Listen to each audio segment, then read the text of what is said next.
23. O Senhor é o meu pastor, nada me faltará.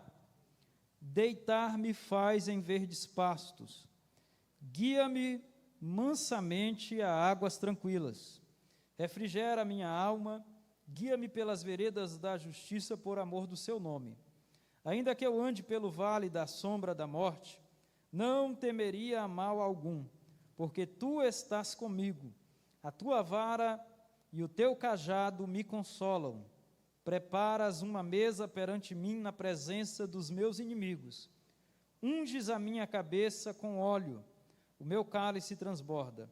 Certamente que a bondade e a misericórdia me seguirão todos os dias da minha vida e habitarei na casa do Senhor por longos dias. Glória a Deus. Meus irmãos, é incrível o que a humanidade passa e vive hoje. Hoje fica a impressão de que o que assola o coração das pessoas não é somente o medo de morrer. É claro que a maior parte das pessoas tem medo de morrer. Mas o que assola os corações das pessoas hoje, o que deixa as pessoas apavoradas, na verdade, é o medo de viver. Então, o medo de viver, ele consegue perturbar mais hoje a alma do ser humano que o próprio medo de morrer. O medo de viver, na verdade, é o medo do futuro. Por exemplo, esse tempo que a gente veio atravessando e que agora a gente percebe que o mar está se acalmando, mas gera em nós, se não forem todos, mas na grande maioria, aquele sentimento péssimo de insegurança e de uma incerteza quanto ao amanhã. Então, a gente se pergunta, em condições normais, a gente sempre se perguntou, mas o que será o amanhã? O que será do amanhã? O que será o futuro? Vou seguir. Para muitos, uma pergunta insistente é, com quem eu vou casar? Com quem que eu vou casar? Meu Deus do céu. E assim são muitas as preocupações relacionadas ao futuro e ao amanhã, e ao viver. E muita gente está com medo de viver. Muita gente. Mas nós lemos aqui o Salmo 23, que nos mostra que, apesar do fato de que esse mundo que a gente vive parece que não é o planeta Terra, parece que não é um lugar mais seguro, né, do universo, né? Parece que não é o lugar mais seguro que existe, o planeta Terra. São enfermidades, pandemias. Essa não foi a primeira do mundo. A igreja já atravessou várias pandemias.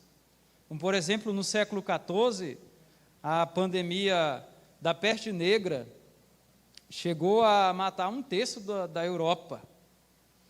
Então, constantemente, nós somos assolados por esse medo de viver. E quem não foi, poderá ser. Eu espero que não sejam. Mas o Salmo 23, o salmista, ele demonstra uma segurança muito grande. Uma segurança absurda. Uma paz no coração, uma tranquilidade.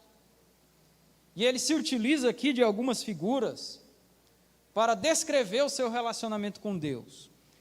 Esse salmo, a gente chama de o Salmo do Bom Pastor, né, ou o Salmo do Pastor. Mas, na verdade, aqui não está somente a figura do pastor, mas existem outras figuras. Até porque o versículo 5 diz, prepara-me uma mesa na presença dos meus inimigos. Aí não dá para você pensar numa ovelhinha com as patinhas dela em cima de uma mesa e um banquete preparado pelo dono da casa, e a ovelha vai comer lá na mesa. Então aqui não é mais um pastor e uma ovelha, é uma outra figura de linguagem.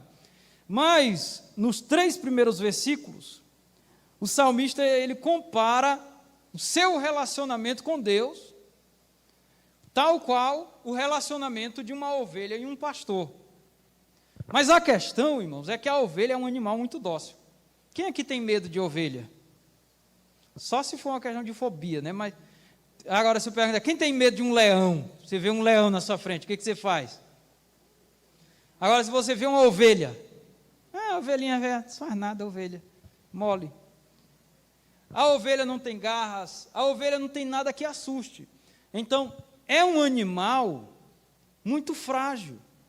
Olha, a ovelha é tão frágil, mas tão frágil, que se o pastor levar a ovelha para um lugar que as águas tenham correntezas muito fortes, mas muito fortes mesmo, e haja ali um grande barulho, tipo, por exemplo, uma cachoeira, a ovelha fica assustada. Por isso o texto diz que o pastor, ele pega a ovelha e a conduz para águas tranquilas, mansas.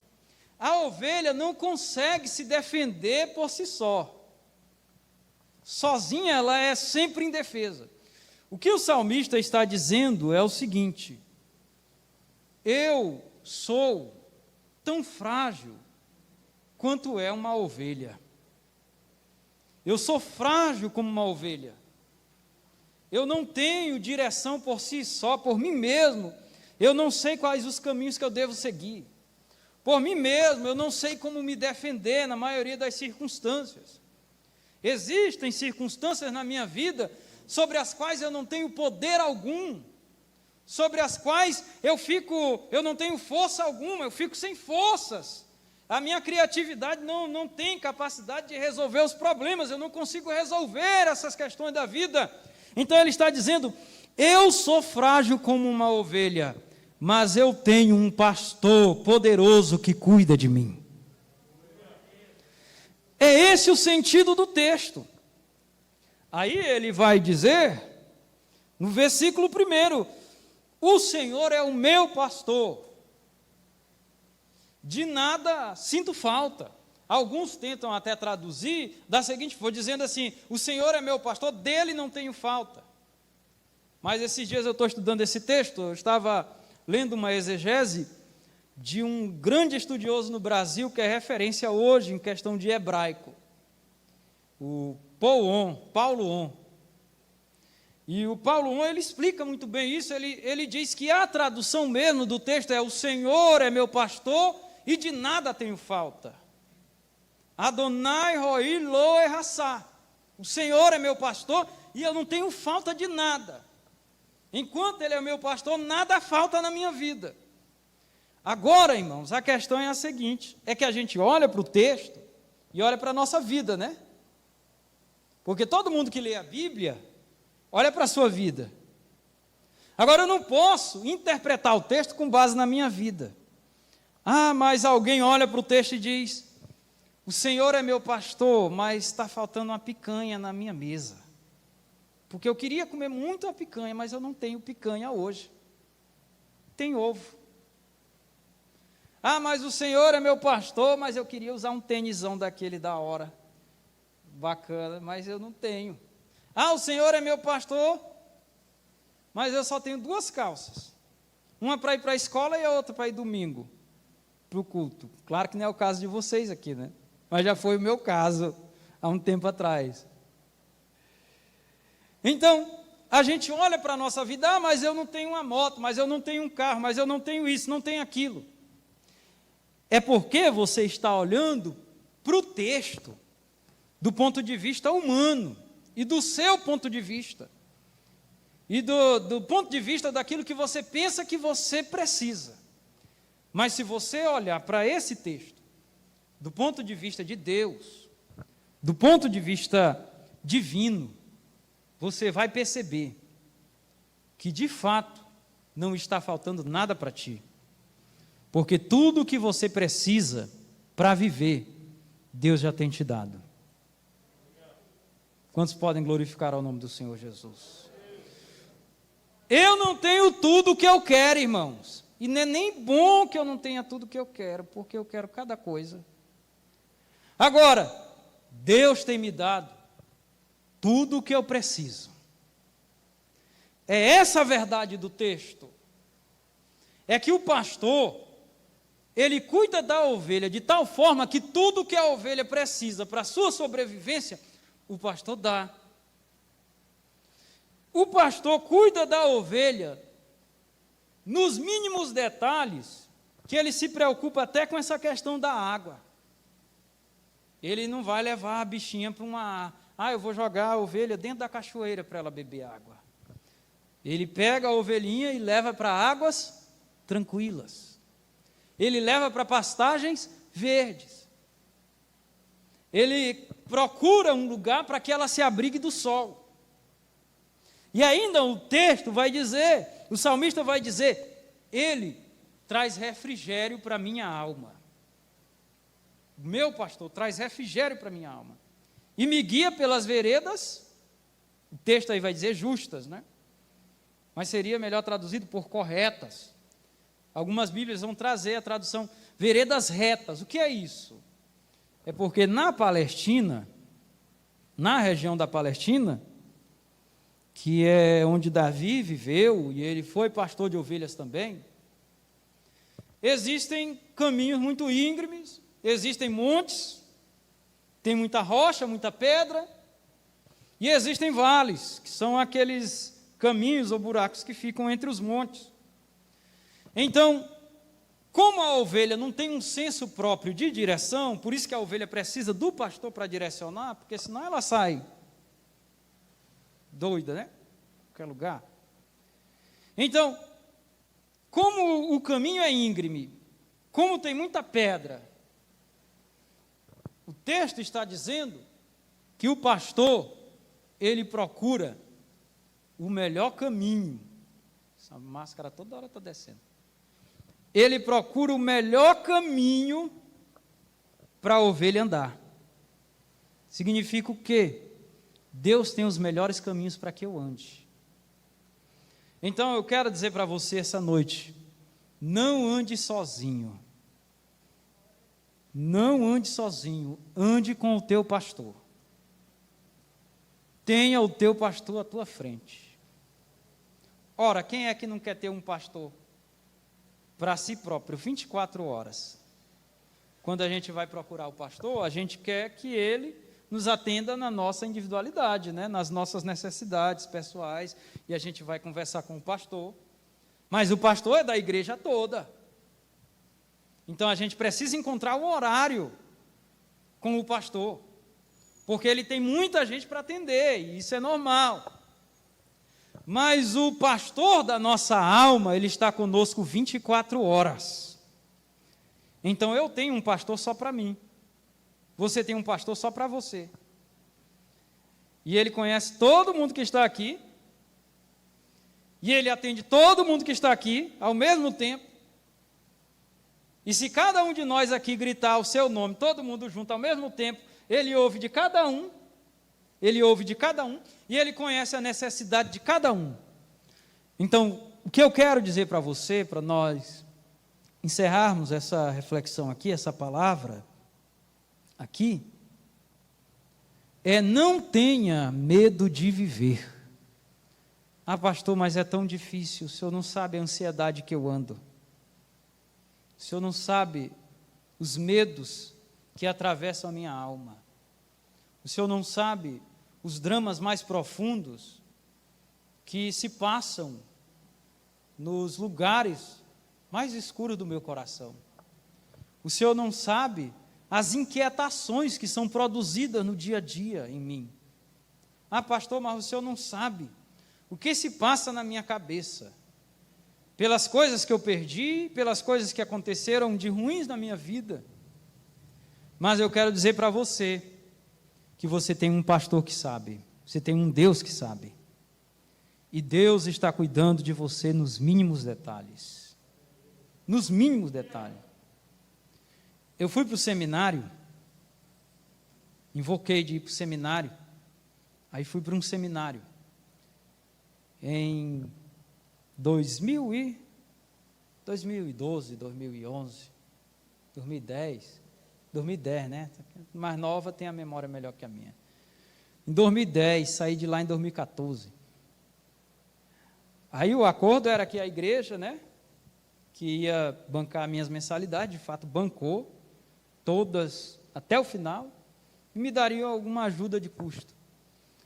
Mas eu lembro que quando eu cheguei, né, quando eu fui para o seminário, eu sabia que São Paulo era frio, mas não imaginava que era tão frio. Aí eu levei esse lençolzinho que a gente usa aqui, né? Pobre é um negócio. Eu nunca tinha saído de Bacabal, tinha ido para São Luís pouquíssimas vezes na vida, até me queimei com café. Primeira vez que eu ia para São Luís, me queimei com café e meu pai não me deixou ir. Eu era novinho. Aí fui pouquíssimas vezes a São Luís, nunca tinha ido nem no Piauí.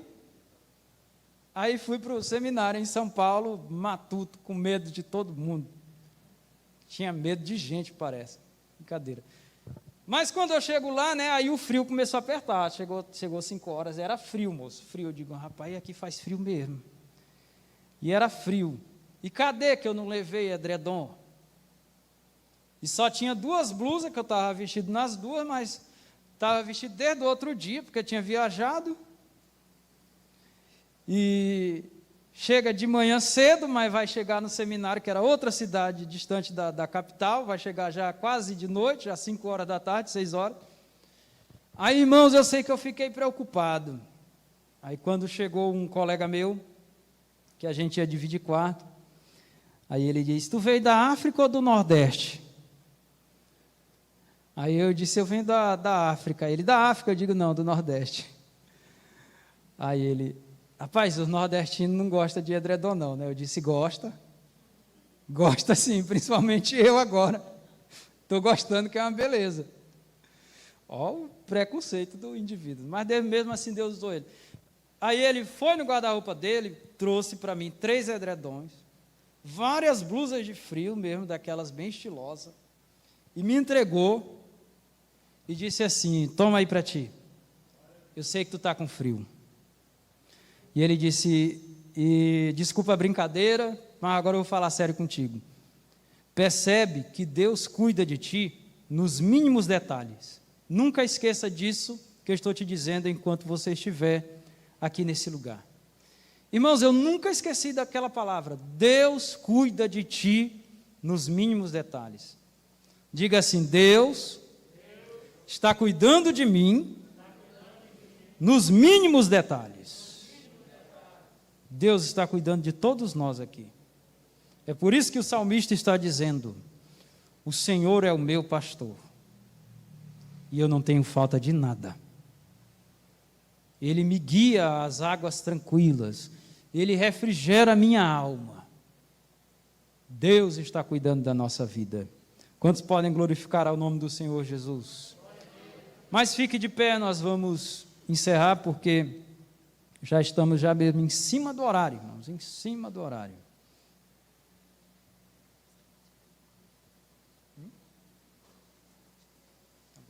Nós já estamos já em cima do horário. Mas nós vamos louvar ao nome do Senhor Jesus, e enquanto você louva, você vai servir a Deus com a sua oferta. Com a sua oferta. Vamos ofertar ao trabalho do Senhor. Lembrando que amanhã tem escola bíblica, à noite tem culto, sábado nós estaremos aqui novamente, certo? E amanhã nós, na EBD, nós vamos conversar um assunto na EBD amanhã. Vou deixar amanhã para a EBD um assunto que nós vamos conversar muito, muito importante. Sabe cuidar aquele? Deus está cuidando de mim? Cantar algum hino de cuidado? Qual? Cuida de mim. Mais uma vez, o refrão, Deus cuida de mim. Deus cuida de mim. Feche seus olhos. Na sombra Aonde você estiver, coloque a mão no seu coração. Deus cuida de mim. Cante. Eu amo a sua casa. E não ando. E não ando sozinho. Eu não estou sozinho. Estou sozinho. Porque esse Deus poderoso cuida de mim. Deus cuida de mim. Mais uma vez, Deus cuida de mim. Cante com toda a sua alma. Deus cuida de mim. Na sombra das suas Asas, Deus cuida de mim. Eu amo a sua casa e não ando sozinho, não estou sozinho, pois sei, Deus cuida de mim. Continue de olhos fechados, onde você está. Eu quero convidar você a fazer a sua oração a Deus. Só as cordas, o teclado, a bateria bem suave. E aí onde você estiver, saiba, Deus está cuidando de você. Deus está cuidando de nós. Deus está cuidando das nossas vidas. Nós vamos orar agora, encerrando. Eu quero convidar o irmão Arthur para fazer a oração.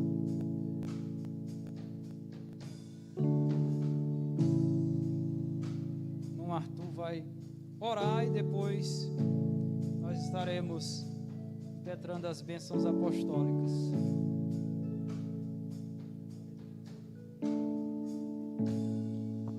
Glória a Deus, aleluia. Cumprimento os amados irmãos com a paz do Senhor Jesus. Vamos orar. Senhor Deus e Pai, nessa noite nós somos gratos, ó Deus, a Ti, por mais esse culto, por mais esse trabalho, ó Deus, aqui realizado. Te damos graças, ó Deus, pela oportunidade, Senhor, de estar aqui nessa noite. Deus, por estar voltando às atividades, ó Pai. Deus, por termos o privilégio, meu Deus, de cultuarmos a Ti neste lugar. Obrigado, Senhor, pela Tua palavra, Senhor, que nos alimenta, que nos sustenta, que nos coloca de pé, que nos instrui, ó Deus, a continuarmos firmes nos Teus caminhos, peregrinando, ó Pai, nos Teus propósitos, Senhor. Deus, nessa noite, contempla cada coração, Deus, que aqui está, contempla cada vida, Senhor, que aqui realiza uma oração sincera, que aqui, meu Deus, se entregou diante de Ti. Fortalece-os, meu Pai, cada vez mais, nos dê força, Senhor, na caminhada, para que venhamos, ó Deus, com maestria chegar no céu de glória. Deus, ser conosco, ó Pai, ser com a Tua igreja, ser com cada cristão, meu Pai, onde quer que esteja, em nome de Jesus é o que nós Te pedimos e Te agradecemos. Amém. Amém. Levante sua mão assim. A graça do Senhor Jesus Cristo, o amor de Deus nosso Pai, a comunhão e a doce consolação do Espírito Santo esteja com cada jovem aqui essa noite. O povo de Deus diz: amém. Deus os abençoe. Em nome de Jesus. Dê um cumprimento aí, pelo menos de cotovelo aí no seu irmão.